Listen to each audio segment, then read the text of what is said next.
బృందావనం పేరు పలికితేనే మనసు ప్రశాంతమయ్యే పల్లె. ఉదయం గోవుల మురుగుడు వినిపిస్తే జీవితం మొదలయ్యేది. సాయంత్రం పిల్లల నవ్వులు వినిపిస్తే అలసట మాయమయ్యేది. అలాంటి పల్లెలో వర్షాలు సమయానికి పడాలనే ఆశతో ప్రతి సంవత్సరం ప్రజలు ఇంద్రునికి యజ్ఞం చేసేవారు. అతడే వర్షాల దేవుడని, అతడి కృప లేకపోతే పంటలు లేవు, జీవితం లేదని వారు హృదయపూర్వకంగా నమ్మేవారు. కానీ ఒకరోజు కృష్ణుడు ఆ యజ్ఞం దగ్గరికి వచ్చి తన మృదువైన చూపులతో అందరినీ చూస్తూ, మనకు పాలిచ్చేది గోవులు, మనకు అన్నం పెట్టేది నేల, మనకు శ్వాసలా మనతో ఉన్న ప్రకృతి, ఇవన్నీ దేవుళ్ళు కాదా అని అడిగాడు. ఆ ప్రశ్న గ్రామస్తుల మనసులో మెరుపులా మెరిసింది. కృష్ణుని మాటలో సత్యం ఉందని గ్రహించిన వారు ఇంద్రుని యజ్ఞాన్ని ఆపి గోవర్ధనగిరిని భక్తితో పూజించారు.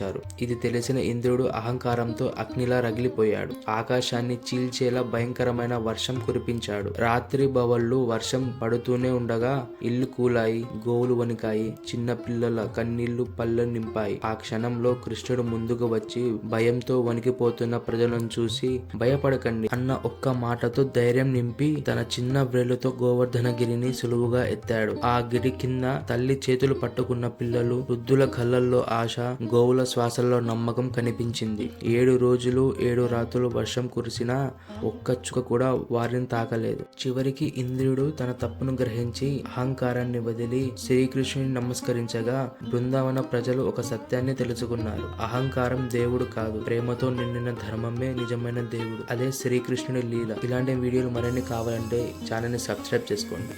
జై శ్రీకృష్ణ.